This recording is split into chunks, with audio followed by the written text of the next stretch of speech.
Hello, everyone. I'm here with James Nestor, author of the book Breath, that is now in Colombia, actually. That's why we are doing this interview, actually, because I have your book in Spanish, and this book has been like a blessing for me because it has been teaching breathing for a lot of years. And some people doesn't believe me, even being backup for the oxygen advantage. But your book is an eye-opener for a lot of people. So even Patrick talk about your book like the most important text on breathing, book on breathing on the last 20 years. So I'm very honored to be here with you today. So how this adventure begins in your life, because you came from the free diving world, right? With your book and a lot of mouth breathing there, And actually, that's another question I have for a moment. How you change your mind about free diving with the new work you are doing, but how this adventure begins to write Breath. It was a number of things. It wasn't one thing in particular. It was a number of things that kept adding up in my professional life and my personal life. And once, after several years of finding these sort of anachronisms in medical literature and finding different things that didn't really make sense to me on a personal level with my own health, I started investigating breathing much more deeply than I had ever done before. And so this, again, is a process that lasted for years and years. And it was when I met freedivers that really alerted me that there was something much bigger and more powerful going on with our breathing than I had ever thought. These people are doing things that are supposed to be medically and scientifically impossible, and yet they're doing them every day. And I learned how to free dive as well. And, so I think people are looking for, what was the one thing I woke up one day and said, I'm going to write a book about breathing, but I wish it were that easy, but it's not. The tale of what really inspired me is much more convoluted and complicated. And well, breathing is if you go to the free diving, can be a little bit complex and extreme, but actually breathing is something everyone does, but not everyone look at his breathing for healthy matters, So you, in your book, put very simple things in the first part of your book, like nose breathing, close your mouth, the work with why showing is important. So why people must have breathing in mind when they think about their health. I think that breathing is such a simple thing. It's so obvious that a lot of people don't consider how powerful it could be. And so these little hacks, I can tell you how to breathe properly in about 10 seconds, right? It's pretty easy. Breathe through your nose, breathe slowly, breathe light, breathe deep. There you go. That's all you need. You're good to go. But what I found as a science journalist was unless you understood why breathing this way was more beneficial, once you understood how it affected your body, where these practices came from, you don't appreciate it. And so much of health nowadays is so overly complicated. Nutrition and diet now is more complicated than it's ever been. Exercise is more complicated. That sleep is getting more complicated.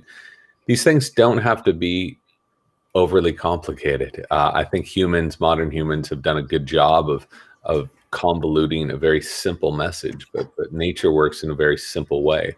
So if you follow nature as the guide for breathing, follow what any other animal in the wild is doing, then that's your guide. That's how you should breathe. But it's fascinating once you start going out in the field, talking to researchers, of how few of us in the modern world actually follow these guidelines by nature. We don't eat in a natural way. We don't sleep in a natural way. We don't breathe in a natural way. And this is the main reason why so many of us are so diseased. And it's a little bit sad that we need to teach people how to breathe, actually, because it's something that's born with you. And actually, our work with the Oxygen Advantage, and you, and I think every breathing instructor in the world, is to empower the person of his own health in some degree. So, but the person of today need to understand with facts, and that's what you did. You put everything together, right? Because breathing was like all over the place, and you put it all together. And these findings, how change the way you look your own health when you look breathing in the whole spectrum?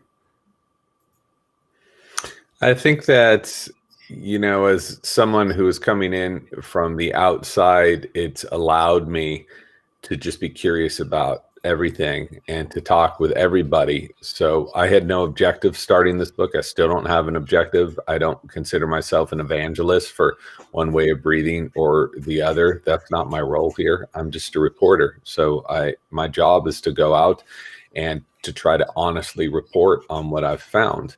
And really without having any skin in the game on one side of the argument or the other. So in some ways, that's an advantage because you don't know anything and you accumulate facts and you talk to people and you develop your own story. And in other ways, it's a complete nightmare because you have to learn about biochemistry. You have to learn about respiratory physiology. You have to learn about all these things that are really complicated and take a long time in order to truly understand so that you can convey them back to an audience in a very simple way. So this book took a very long time. It was a complete nightmare, but at the end of it, what I tried to do is to express clearly and honestly what I had found in this multi-year path researching this stuff. I'm sure other people can write other books. They might come to other conclusions. That's all great. This is the best I could do, and that is what it is. But I work with, doctors and a lot of professionals in the health field. And sometimes this information is new for them.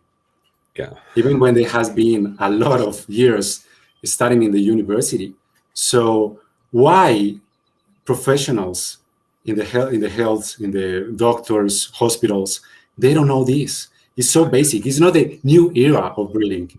It's in the books, in the research for years and years ago. So why do you think that? This has been absolutely surreal for me in the past year. Half of the conferences and sessions and people I've been talking to are medical professionals. And some of them at very top institutions, top tier in research institutions. And at one place, which I won't name, they said, "This stuff sounds crazy. Like, where'd you find this stuff? Where'd you research this?" I said, "Well, actually, this was researched at your institution right down the hall from you. And the science is there. It's just so few people have the time and capacity or curiosity maybe to really look into it." So there are doctors in my family. There are pulmonologists in my family. They had never heard of the vast majority of the stuff I was bringing up. And they're pretty pissed off about it at the end of the day, because it is so basic and it can help people in such profound ways. It's free, it's simple, and yet you're trained in a certain school and a certain school of thought to just address chronic issues with a powder or a pill, which those things work. They absolutely, bronchodilators work, oral steroids work. Are they a good long-term durable solution to every problem? They are not. So I think that the problem is multifactorial. It has to do with doctors just not having the capacity. You're seeing 10 patients an hour, 15 patients. How are you going to sit them down and tell them how to breathe properly? Impossible. And it has to do with other influences on the current medical system as well. I don't want to get too conspiracy theorist, but the one thing I've heard from so many doctors and researchers at top level institutions, Harvard, Stanford, Yale, is that there's no money in breathing. Let's be honest. And so there's not a lot of incentive to develop different breathing courses to help people. And let's also be honest that a lot of people do want a powder and they do want a pill, and those things absolutely work. I'm more interested in the people who want to try to use their natural body to heal themselves. If people just want to tune out, use current medical interventions that have potentially harmful side effects, but do address the acute problem, that is their free will to do that. This book was trying to express this divergence in thinking and to offer some context on how to go about things in a different way that have been scientifically validated to work for several chronic conditions. Great. And that was like the foundation. So I want to go to the basics. I mean, nose breathing, because I know at the beginning you didn't want it to be part of the book so deeply, but then you become the rat, right? You experience this in your body. And the first thing you did was plug your nose. And this for me as a breathing instructor is insane. But how was that experience with Anders Olsson? And why you think someone that breathes through his mouth cannot have good health? Well, plugging your nose for 10 days sounds insane, and it's insane. And it seems like a stunt. I get that. That was never the intention of that experiment. If you look at the tens of millions of people, hundreds of millions of people who contend with chronic sinusitis, rhinitis, inflamed turbinates, who have deviated septums, who have allergies, who have chronically stuffed noses, they're breathing through their mouths all the time, right? So what we were doing was just lulling ourselves into a position that so much of the population already knew. The difference was we were measuring what happened to it, what happened to our bodies, what happened to our brains, what happened to so many different systems within us. So I realized, and that's why I didn't want to do the experiment. I said, I don't want to do some supersize me thing that just seems like some jokey jackass stunt where I'm like, I'm breathing through my nose for 10 days. The point was no one else was going to do this experiment. We tried, and B, I wanted to personally experience what so many people I had talked to had suffered from, which was what happens when you're just breathing through your mouth. And another thing is, this experiment didn't prove anything. That was not the intention. What we were doing was just showing and personally experiencing what decades and decades of science has been telling us over and over and over again, that the pathway through which you breathe air profoundly affects your health. And I certainly felt that. I'll never do it again. Don't suggest that anyone else do it. And if anything, I'm hoping it was a big warning, a big caution to people. If you're obstructed, you have to find a way of clearing your nose, period. You will never be healthy as a mouth breather. So it's not the same, because, I mean, I'm now preparing myself for a free diving contest. I don't know if that's a word, but here in my city, we don't have specifically free diving teachers, trainers. And for them, mouth breathing is very, very, it's like you need to breathe through your mouth, even out of the pool, right? So it's not the same breathing through your nose than breathing through your mouth. Actually, Patrick said, how many functions your mouth do for your breathing? Nothing. It's just in emergencies. You need to use it. So it's insane to say someone that is the same to breathe through your nose, breathe through your mouth, while what happened inside the nose that is so important for our health. Oh, so many things happen inside the nose, and Patrick's such a great teacher and explainer of this stuff. We're humidifying the air, we're pressurizing it, we're conditioning it, we get more oxygen, we get more nitric oxide.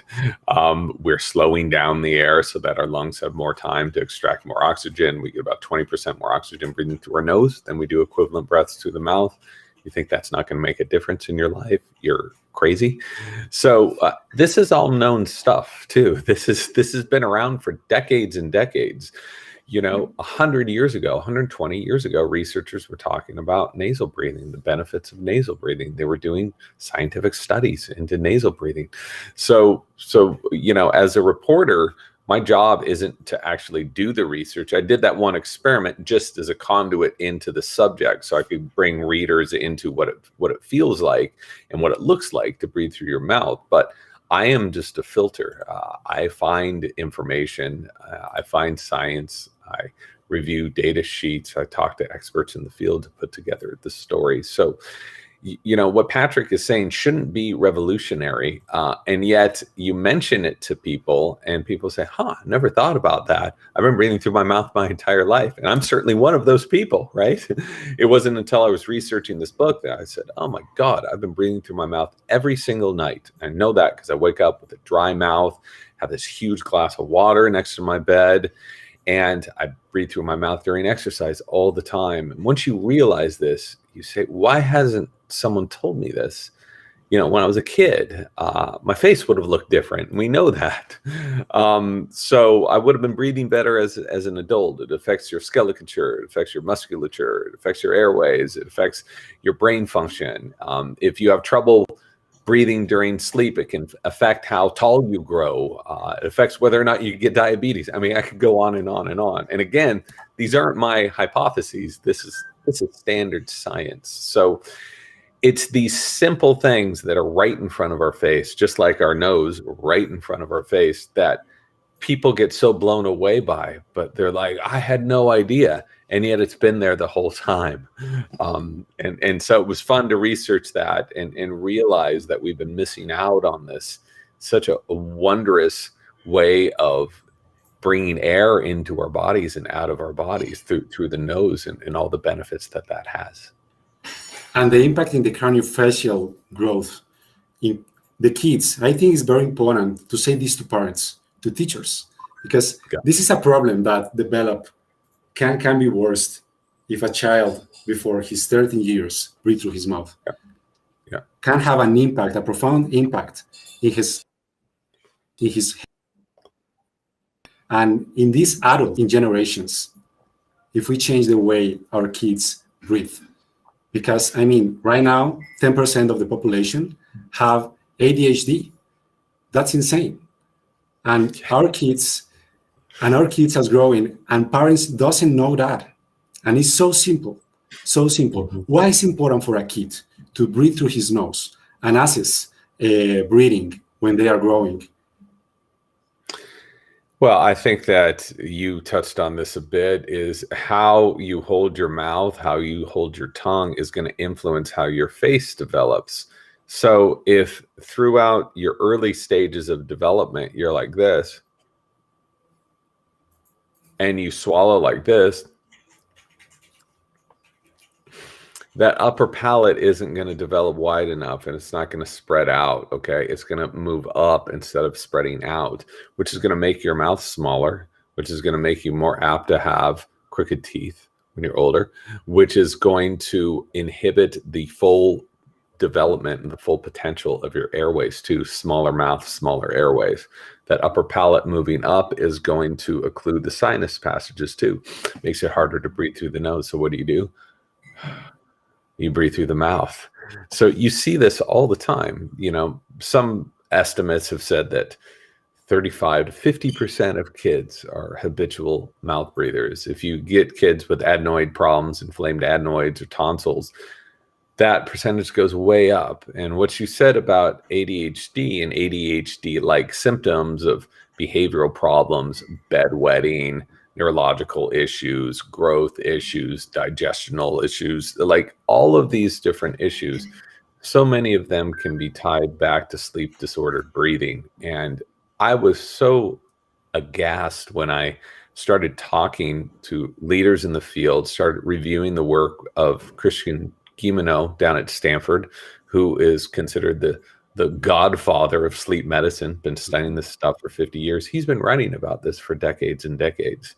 And the fact that kids who have these issues are just immediately given medications to keep them up in the day and to let them go to sleep at night is I think such a gross injustice to them. It really is. It's like if those issues persist, then I believe, this is my personal opinion, the first thing you should do is look at breathing patterns, and especially breathing during sleep. If the kid is suffering from snoring or sleep apnea, there's a good chance they're going to have issues down the road, and that needs to be addressed immediately.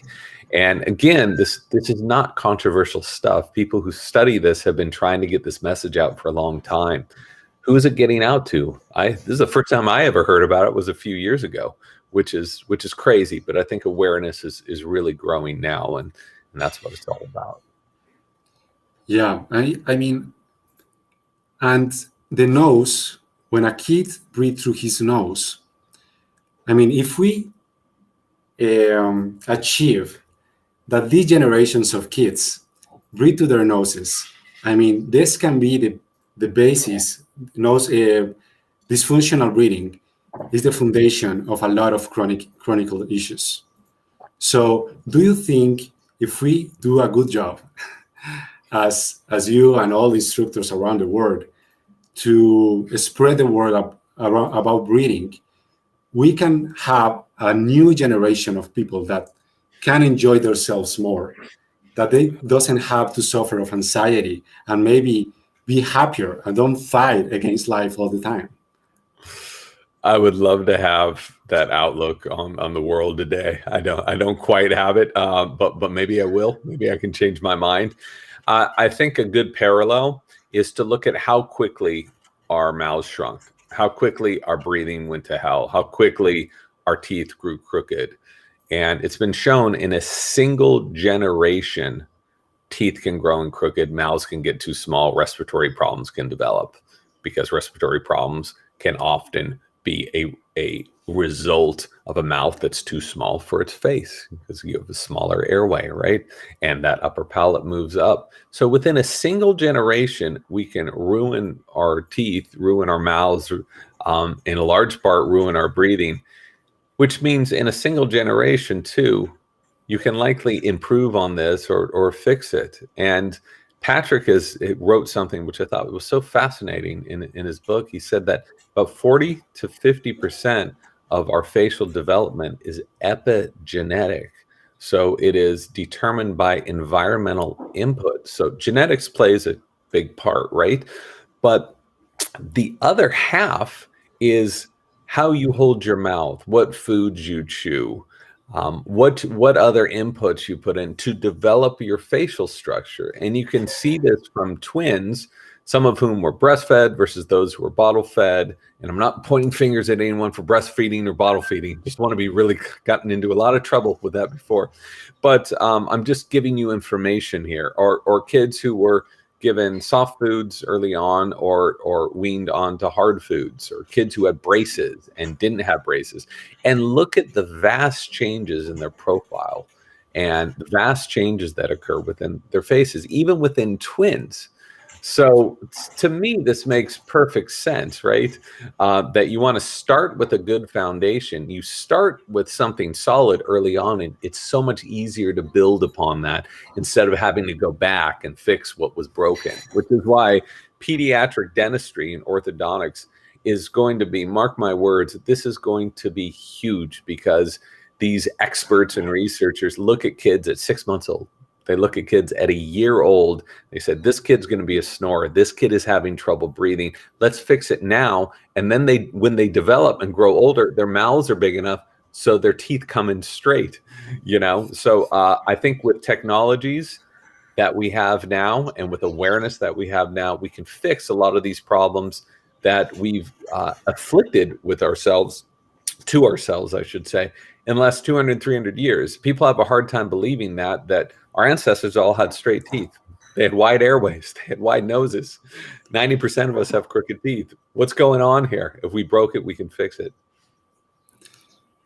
Yeah, there's this evolution that you mentioned in your book, and doesn't make any sense. And another part of the puzzle is breathing less. It's something that I called the breathing paradox. Breathe less to oxygenate more. And at the beginning, I started with this 4 years ago. And for people was like, I don't get it. Even when I explain about the carbon dioxide, the importance, how breathing really works inside of us. It's not just getting air inside your body. It's a complex mechanism. So how you explain someone that doesn't get it, why it's important to breathe less? Well, that's your job as a breathing therapist to explain that to people. I have the easy job of just writing books and going away. So you're having to field all these questions. The only explanation I would have is, when you tell people that, they say you're great. This is some new age crystal thing. You're insane. And then you say, like, check out the work of Christian Bohr 120 years ago. Check out the work of Yandel Henderson 100 years ago, 80 years ago. Check out the work of Buteyko. We've known this for so long. This is basic biochemistry of how oxygen disassociates from red blood cells and gets into hungry cells in our body. And yet people still don't get it because we think in the modern world that more is more. More is always better, right? I'm out of breath. I need to breathe more. But once you start to understand the biochemical aspects of this, and then you understand the biomechanical aspects of it, you realize that it's not making any sense. It's like having a car at a stop sign, every stop sign, just revving your motor over and over and over. Are you going any faster doing that way? Are you running any more efficiently doing that way? No, you're not. Because when you breathe too much, I can't believe I'm telling you this. You're the expert. You know what happens. When you breathe too much, you tend to breathe up into the upper lobes, okay? And you tend to just take air into your throat, into your mouth, into your bronchi, but they don't enter the lungs. And the lungs are the things that participate in gas exchange. And the lower lungs are much more efficient than the upper lungs. So, of course you're going to be getting less oxygen and you're going to be working too hard to get less when you're... And you especially feel this and see this when you're exercising. It's the hardest thing to convince someone when they're exercising. They need to breathe less to get more oxygen. I'm sure you have to deal with this every day. But it's true. And look at a pulse oximeter. Look at, science from 100 years ago, and you see how true it is. Well, I hope in a couple of years, people get it easily. But let's see what happens. I mean, maybe it's better that they don't get it because now I have a job for that. Yeah. So it'll keep you employed. Yeah, exactly. So don't get it, people. Keep over breathing. There you go. That's the message. Thank you. Yeah. Well, and how this all this knowledge changed the way you train for free diving? Because I'm personally in free diving right now. I'm pretty new in the field. I just started practicing 3 weeks ago. This is a crazy stuff I will do, like going to this competition. But how you introduce what you learn researching for Breath, your book, to free diving? Because there is a lot of mouth breathing there. There's a lot of mouth breathing there, but what people don't get, it's like when people say, well, Wim Hof breathes through his mouth. Wim Hof hyperventilates. People don't see the other 23 and a half hours of the day when Wim Hof isn't on stage. He's humming. He's breathing through his nose. He's breathing very slowly, very lightly, in a chill way. That's not very fun to watch someone breathe like that. Here, I'll do it for 5 minutes. We'll see how fun that is to watch me. See, not very fun. I stopped that early because nobody wants to see that.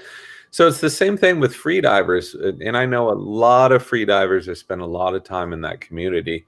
Yeah, you're breathing through your mouth for those few breaths, right? Before you go and dive. These people are so in tune with their breathing. The rest of the time, they're breathing very slowly, very calmly through their noses. There's a lot of humming going on, but everyone just sees the And to be clear, we're talking a lot about mouth breathing and all the bad things. And yes, chronic mouth breathing is a problem. Okay, I tried to make this clear in the book. I'm still getting hundreds of emails of people saying, I took 2 mouth breaths today. I'm worried I'm going to get cancer. So I'm talking about chronic mouth breathing. So when you're laughing, when you're sighing, before taking a big dive, even when you're doing some pranayama or kundalini techniques. If you're doing Wim Hof method, you want to breathe through your mouth, go for it. No one's judging you. When you're done with that, go back to nasal breathing. At night when you're sleeping, nasal breathe the whole way through. No reason to mouth breathe at all. So with free diving, I was always one of those hyperventilators before I did a big dive. I would just breathe as much as I possibly could and go under. And you realize later that is dangerous, because what you're doing is offloading too much CO2, and your oxygen levels can actually get very low to a dangerous level, but you weren't sensing the need to breathe because your CO2 levels have been too low. This is a little complicated, but for freedivers, they know this. So it's much better in freediving. You can take these big enriching breaths, but they should be calm and fluid and mellow, and you should relax yourself. And you're getting into competitions, that's your prerogative, go for it. I much prefer the other side of freediving, where when my body tells me it's time to breathe, I'm going to go to the surface and go up and get a breath of air and come back down and enjoy this activity as a meditation. That's the kind of freediving I'm into. But whatever floats people's boats is cool by me. Yeah, and you're right. I mean, nose breathing is not a religion, right? No. Because can become that, and it's not about it. It's understanding what is going on in your body when you breathe through your nose, when you breathe through your mouth, and then you can decide when you go and breathe through your mouth, like when you will take the first to go down in the water. So we have to make that clear, and I know you make it very clear in the book, but a lot of people is going that extreme. Never breathe through your mouth. And that doesn't make any sense. No. It's not about that. It doesn't, but this is just, to me, it's a great analogy of how extreme our cultures are. People have to be either 0 or 100%. People learn about some new breathing techniques and they stop everything. And no, this should be done very lightly. You should acclimate your body very slowly, right? It's the same thing with diet. People hear someone on a podcast talking about a new diet. They stop their diet immediately and switch over. I guess that keeps the economy running. It keeps America open for business, and that's fine. But don't approach breathing this way. I really think that breathing, especially if you've been breathing dysfunctionally for a long time, very gently and gradually get into it. And I would have the same advice for freediving. We're talking a lot about freediving. Some people in a single weekend say, I'm going to go down to 200 feet within 3 days. Go for it if that's what you want to do. You might get seriously hurt, but for me, freediving was much more pleasurable to go down 5 feet for a few seconds, go down 10 feet for a few seconds, go down 20 feet. Before you know it, you're down at 70 or 80 feet and you feel very relaxed. It's this very gradual thing. It takes your body a long time to acclimate to things. So I would not push it with any of these exercises. Good advice. Actually, doing it just for the challenge for doing it, but I don't want to be an expert freediver. And well, I want to know how you met Patrick Mckeon, because I know you have a couple of lines in your book, but now you are like very close and you talk a lot and you call him for conversations. How you met each other? Was after the book? How was that? No, I had read his sort of later in the game, about halfway, 3/4 of the way through my research. I found all of his books and read them. I said, wow, this guy's really on it. And I liked his story. So I reached out to him and I said, hey, do you want to I have a few questions. And I was very clear. I said, I'm a journalist as well. I'm writing a book about breathing. I've seen some of your research and it's the same research that I found. We had a great conversation, and at the end of the conversation, I probably shouldn't say this, but he said, he's like, a lot of people call me up and they just steal everything I tell them and they don't give me any credit. And I said, I promise you, I'm not one of those people. I'm going to give you anything that I'm taking from someone else's work, I'm going to credit and I'm going to acknowledge them. And I do that in the book. I had a much longer conversation with him, specifically about mouth breathing and exercise, and all of that got cut. The book was 285,000 words. The current book you have is about 90,000. So a lot of stuff got left on the cutting room floor. So after that conversation, I gave him an early copy of the book. I said, this is my view of this stuff, how I came into it. He really liked it. And then we just kept talking. I really think that it benefits everyone by working together. I don't know if Patrick agrees with 100% of what I've said. I don't know if I agree with 100% of absolutely everything he says. That's not the point. The point is he's done the work. He's done the research. He's an expert in the field. He's experienced this personally. He's helped treat thousands and thousands of people. And I think the vast majority of what he says, he's light years ahead of everyone else. So it's been a real privilege to get to know him and to swap different scientific studies and continue on with this conversation. And what I love about Patrick is he opened the door for a lot of people to understand the science behind breathing and start teaching it, like me. And I think right now it's not about what you believe or having a guru. It's not about that. It's how you understand breathing and how you can help others to empower themselves. And I think the most important part of the Oxygen Advantage and the Buteco Clinic that he have is putting all these persons together, all this family together. And in the Oxygen Advantage, what Patrick said, I like the Oxygen Advantage because it's not based on any kind of belief or guru. I just take the science, I put it together, and I put this method together so you can use it and help people. And of course, we are always open to listen to others. We don't fight with Wim Hof. We don't fight with other methods. You can use the Oxygen Advantage to complement what you do. And I think if we all go together as one, like you are this method, you are this other method, and we fight each other, and I don't like that. But if everyone just have the fundamental knowledge about breathing, like the first part of your book, breathe through your nose, breathe slowly, all these kind of things that are almost universal. You cannot harm anyone with this. The worst thing that can happen is that this person can improve his health.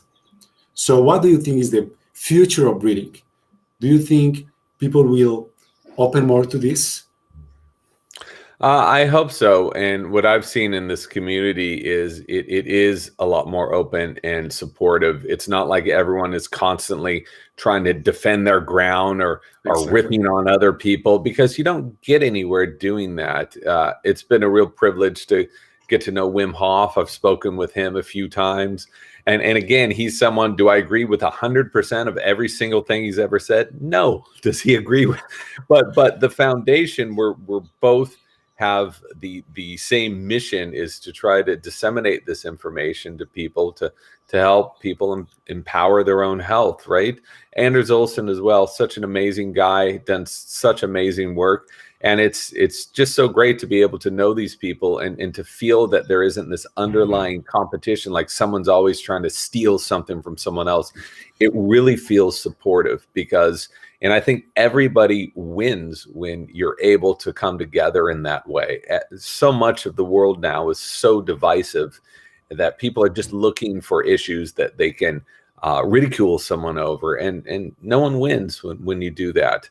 So again, it's not about agreeing or worshiping one method or the other. It's about considering these things and acknowledging that science is not a closed book. It's not a closed door. It's constantly changing. I know that Patrick's views on hyperventilation training have changed a bit in the last few years, and my views on hypoventilation training, on breath hold restriction, have really changed in the past few years too.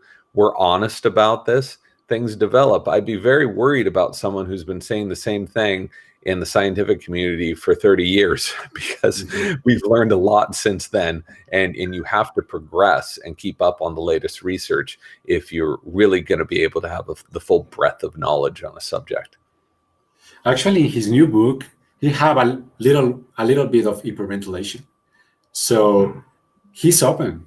I mean, there you go. There you go. That's pretty cool. And you have a book. It's called Get High Without Drugs.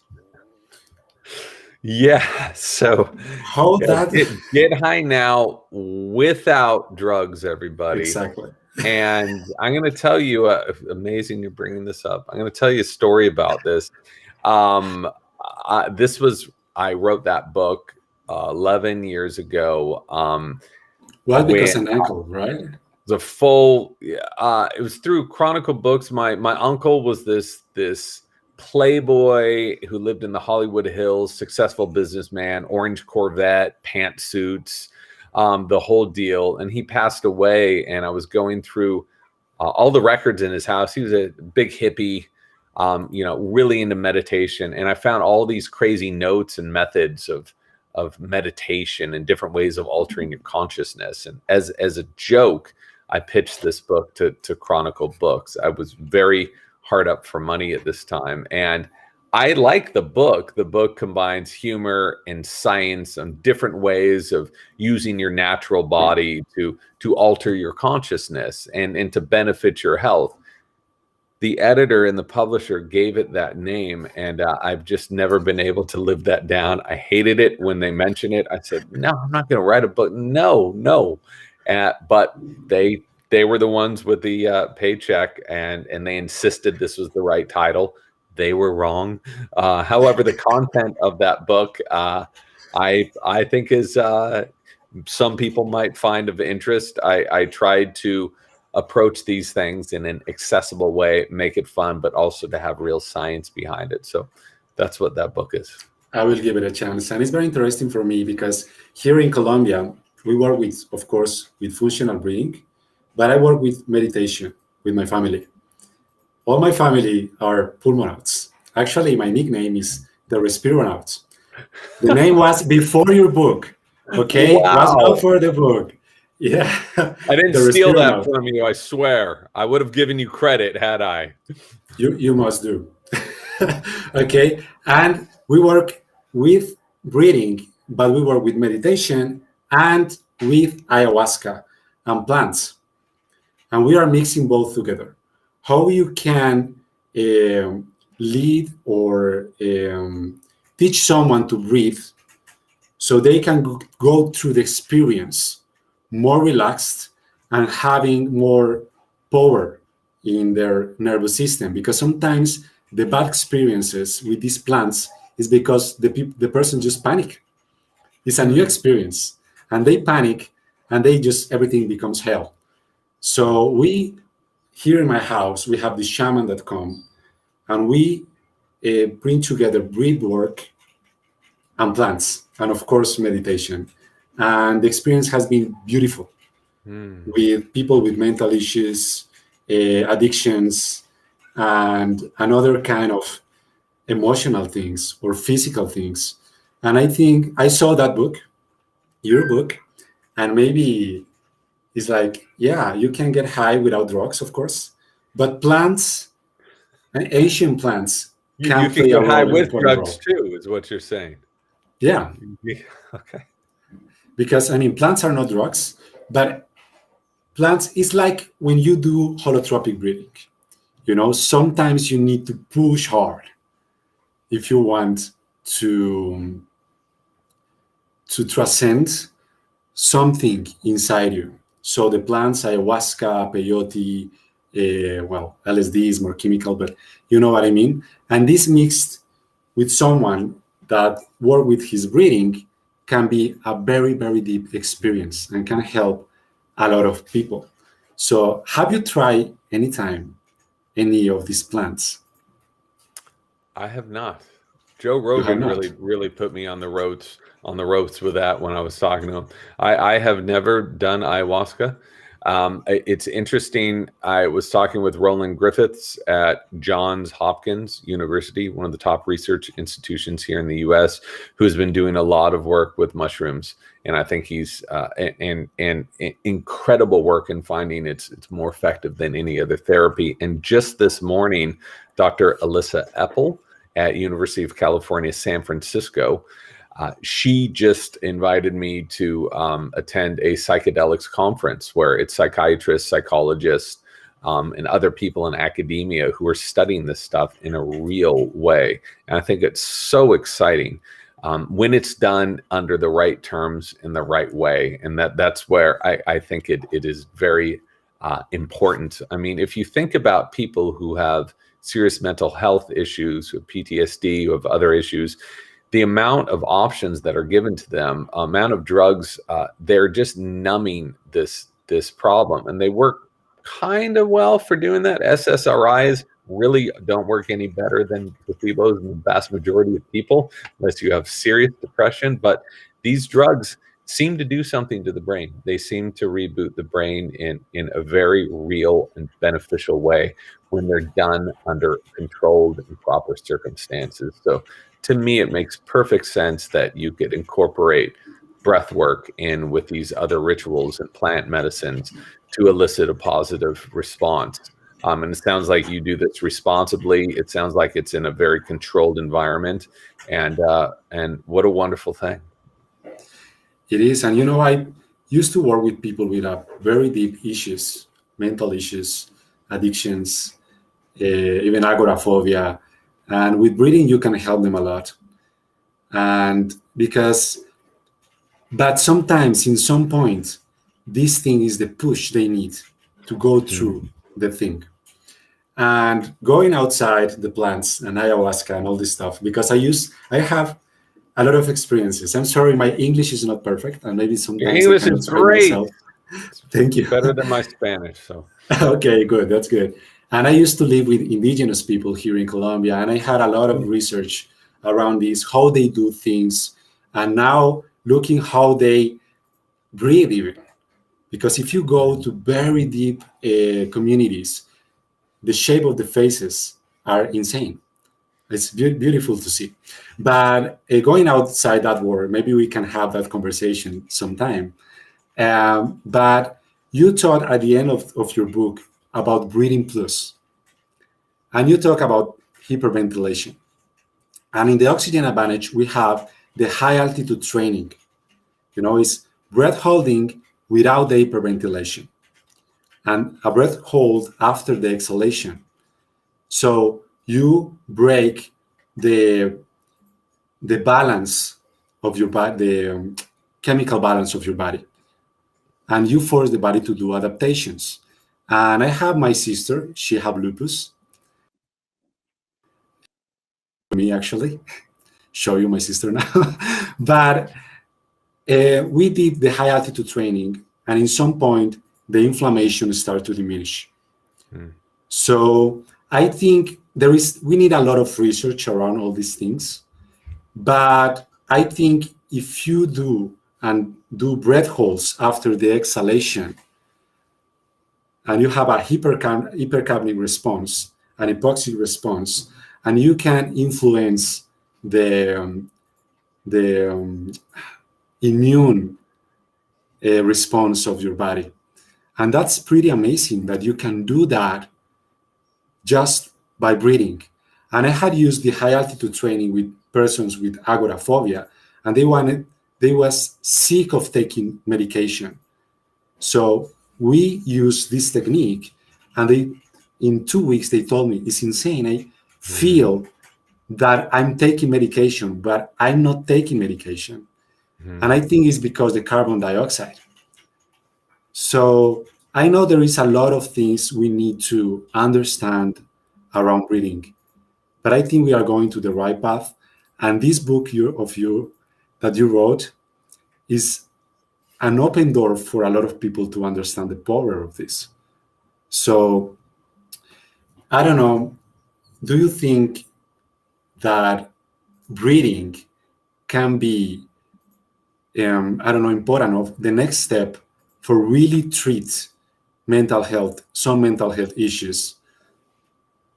I think, without having my opinion in here, because I try not to have opinions as a reporter, but I will paraphrase what many psychologists, neuropsychologists, psychiatrists have mentioned to me is they have found it to be the single best intervention for panic, for other fear-based disorders. And there's currently, thankfully, more research going into CO2 therapies right now, where they give people with panic, other anxieties, agoraphobia, even anorexia, depression, CO2. They give them CO2 because these people have such a hard time holding their breath because they're acclimated to have very low CO2 in their bodies, right? Because they associate an increase of CO2 with an attack. That's when they get this constriction. So they breathe like this all the time. So it's hard to get them to hold their breath. So they give them CO2 and a big bolus of CO2.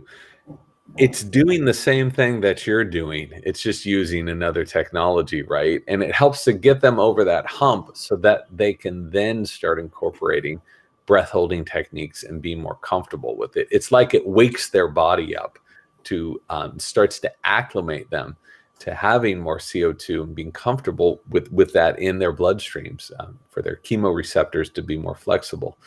So there has been CO2 research for over 100 years. I included some of it in the book. I had to cut out about 20 to 30 pages. I really did a deep dive into this stuff, spent several months in it.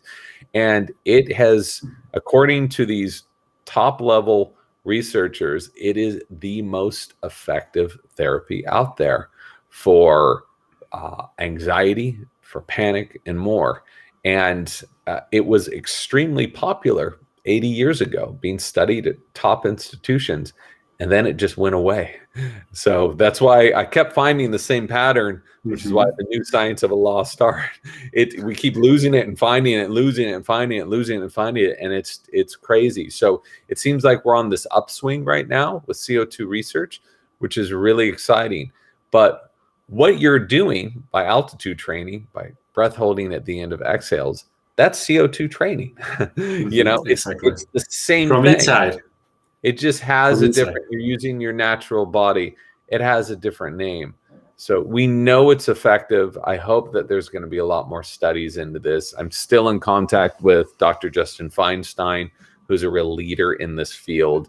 And he's so excited to get back in the lab once COVID washes over us and to continue doing this research. Yeah, the Justin work and the part of the CO2 was very interesting for me because maybe we don't understand fear, right? So, I mean, we think we know everything, and maybe we don't know anything. How CO2 levels, the chemoreceptors on the brain, are connected with fear, and maybe how we can help these people. Because, I mean, some people with panic attacks, anxiety, they go to the psychologist, right? Because they think it's something emotional. But maybe psychologists need this kind of tools, and maybe they can help more people if they understand the foundations of this. Well, psychologists have been using capnometers for 50 years, for 60 years. So they've been in on this. Robert Fried in the 1960s and 1970s, he's at Cooney Hunter School in New York, has been talking about, he wrote 4 books about this stuff. So again, it's not new. And I agree. I learned this stuff from psychologists, right? That's who told me about this.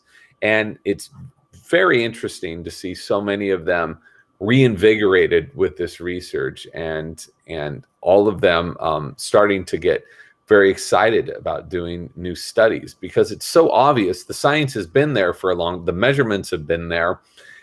It just, people need further convincing, I guess, in order to get it paid for from insurance, which is really the name of the game here in the US.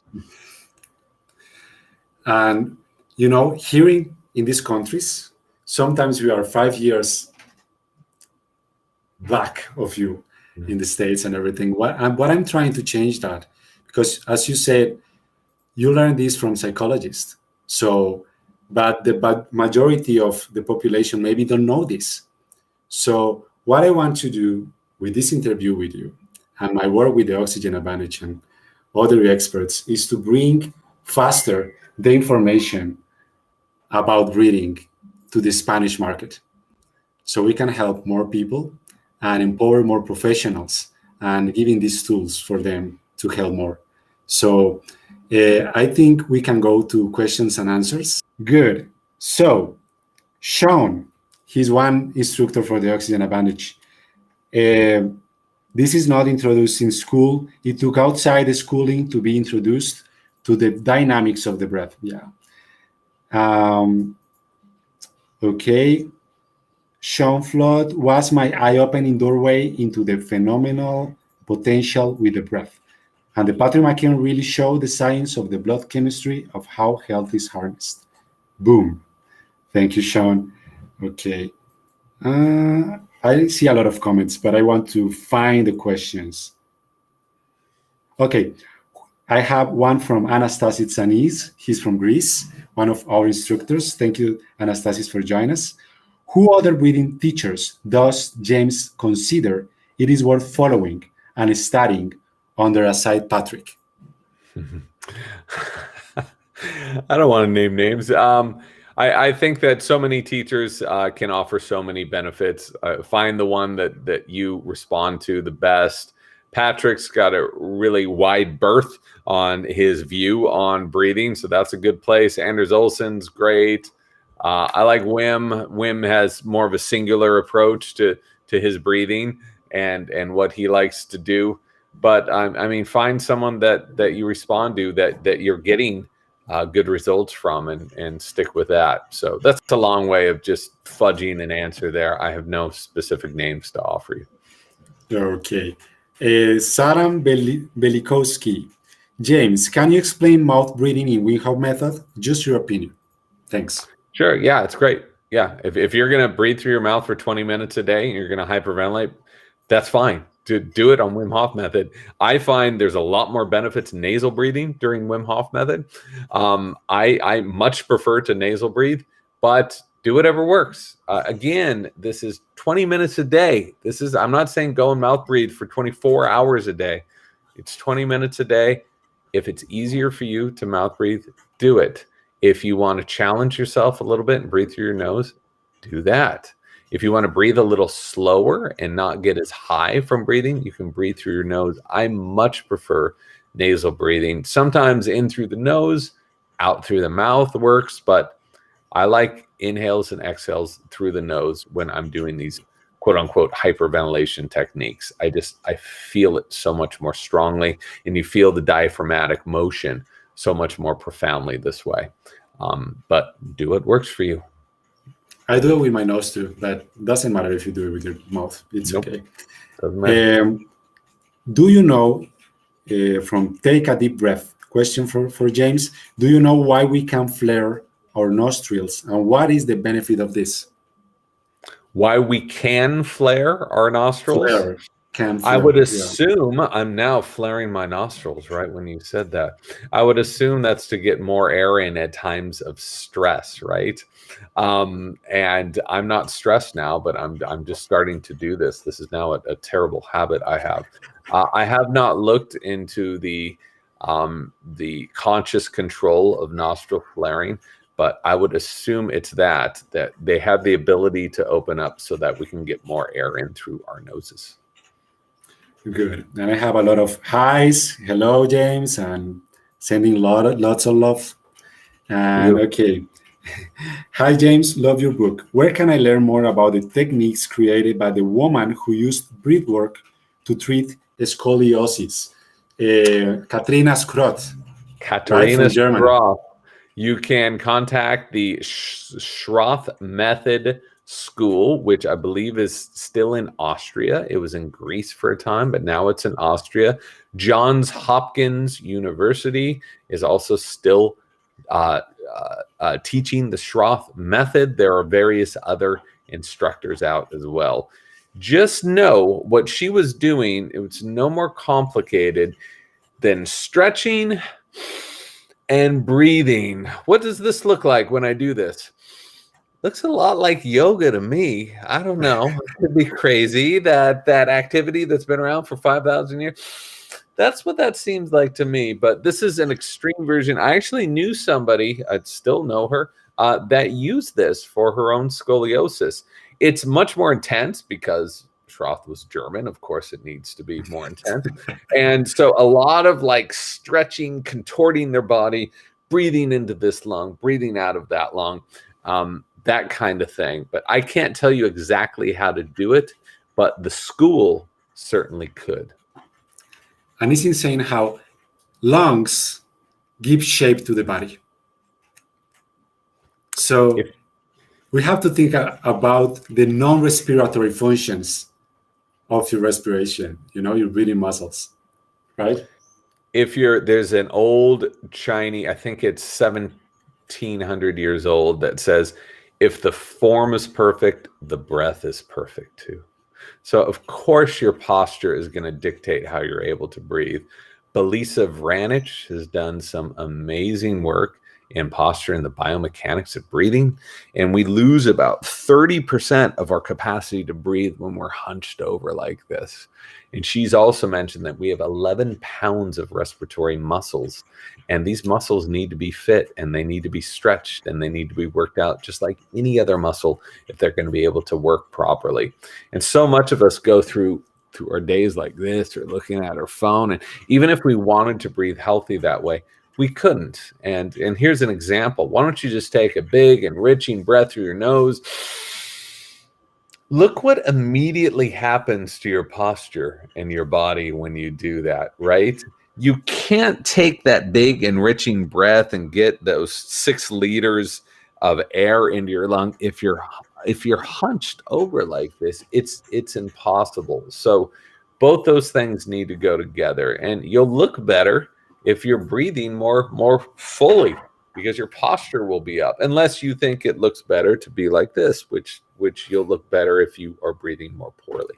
So I'm not going to get into body aesthetics, but our bodies, if you look at nature as the guide, once again, look at any other animal, look at how it's breathing. I'm looking at my dog. She's sitting right over there. She's asleep, and she's just breathing into her belly and out, right? She is not a mouth breather, except when she's thermoregulating. Then she'll breathe like this the rest of the time, breathing.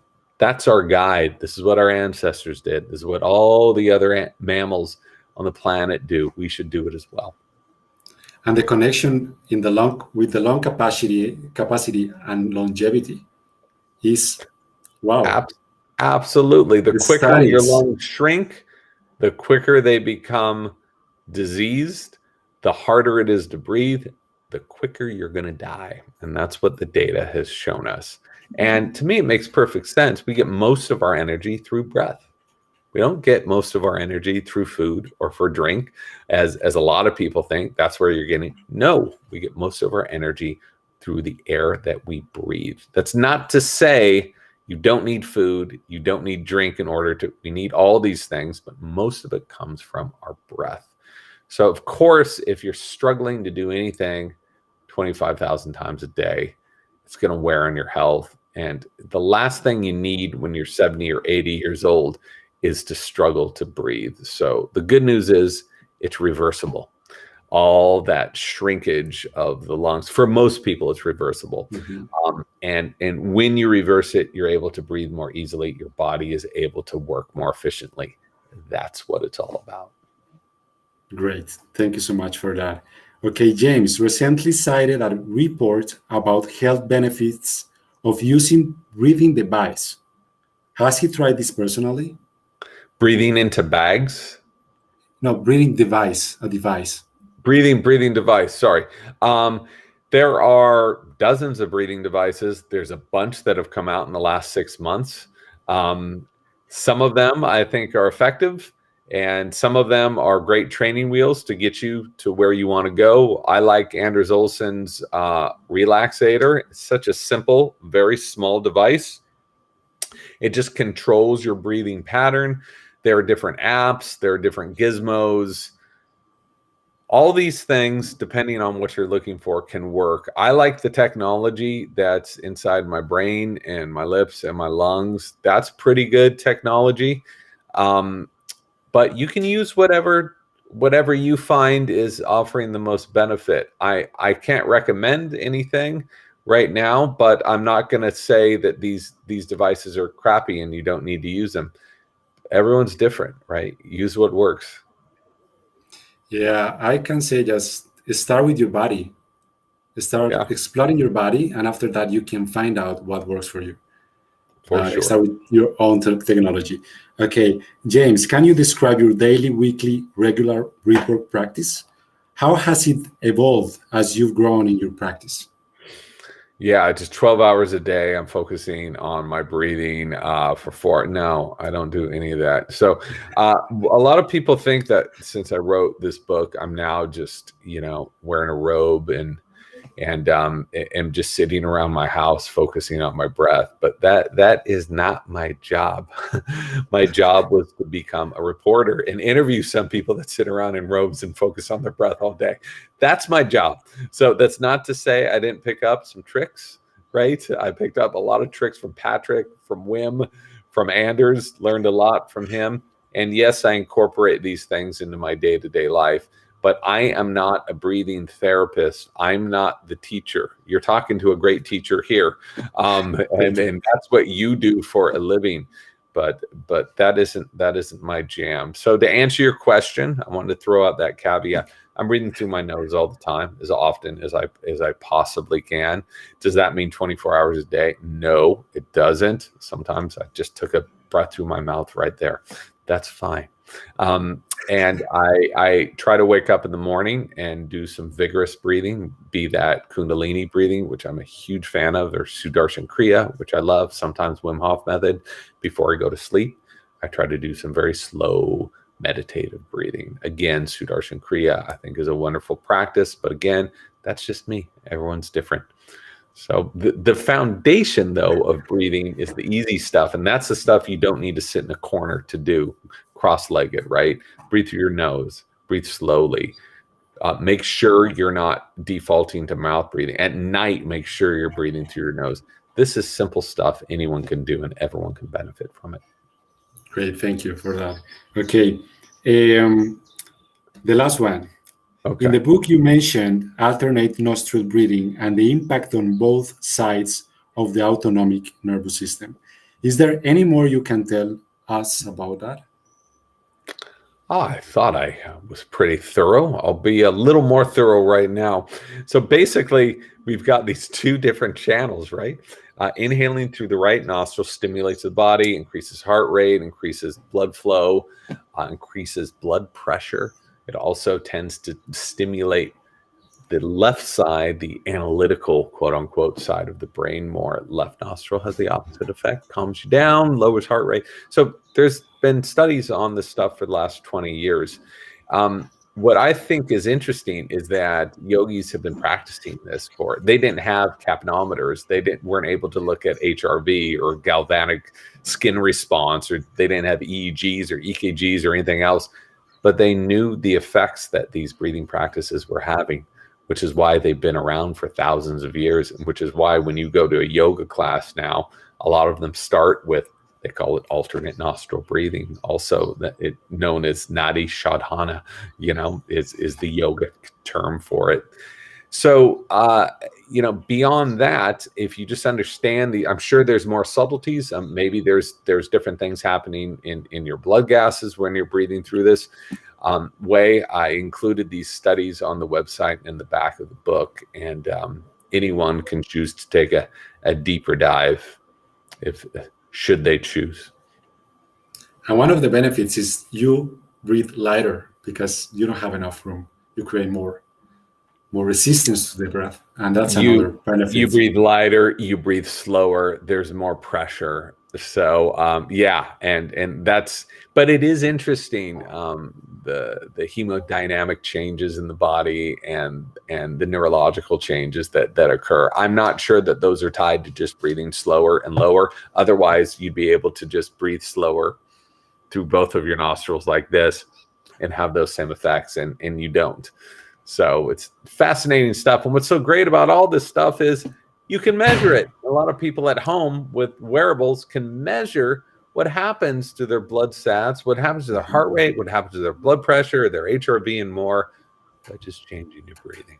So you don't have to believe us, right? Believe yourself. Believe the numbers on these instruments that are showing you how your body is changing. Good. And I promise that was the last one, but here is a good one. There will be a breath part 2. Can you tell us a little bit about your next projects, or you just have to chill out? If I was a smart business person, yeah, maybe there would be, but I'm a terrible business person. There will not be a breath part 2, people. It is not going to happen. I put everything I could, everything I knew about breathing into this book, and this book is, it's not perfect. I did the best I could, but I'm not writing another. I'll tell you that. I'm moving on, and I'm so excited after having had the pleasure and privilege of talking about this book, being on, podcasts and all that for the past year and a few months, that I leave next week for 2 months to start anew. So I'm starting literally a new chapter in my life of research to start a new book. And I'm logging off all electronic devices, and I'm just going to go back to listening and learning instead of talking. So I'm really, really excited to get back into that mental space and to dig into another subject that I'm really excited about. Good. We really want to know about that. And I'm not going to tell you what it is. Okay. That's the next question. Not going to know. The expectations. But I know you not have breathing, been working. No. Definitely not breathing. Okay. I know you have been working on video series for Breath. How is that going? When we will... Top secret stuff. Don't know where you heard that. Top secret. So, yes. I did my research. You certainly did. You got access to my inbox. So what... we are in certain stages of development on a possible miniseries that, if this goes through, fingers crossed, I'll have an excuse to go travel the world for a year, relive some of these experiences, but most importantly, dig even deeper into this research, not just into breathing, but many different aspects. So I love writing books because I love being alone. I love being in my own head. I love that process. So I'm going to try to balance these two things. If the mini series happens, great, but I have to be working on a book in the background and moving forward in some way. So that's what I'm doing for the next 2 months, and we'll see what happens after that.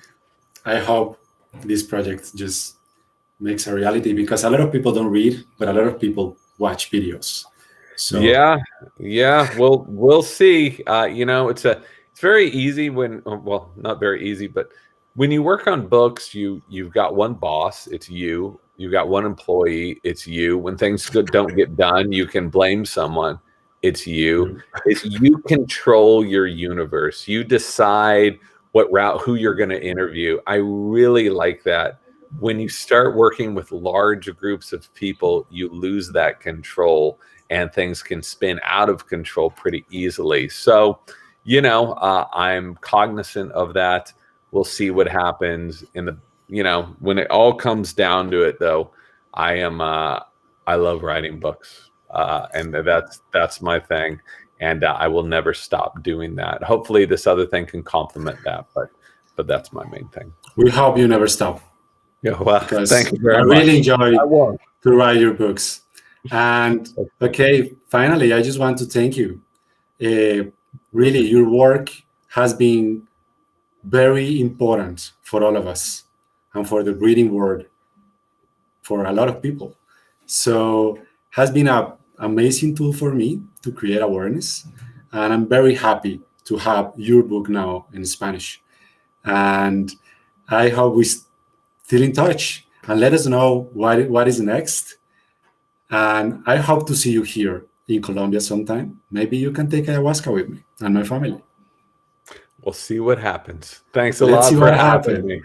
me. Thanks a lot for having me. Good luck, everybody, on Facebook and Instagram and wherever else you are. Okay. Take care. Take care, Bye-bye. James. Bye-bye.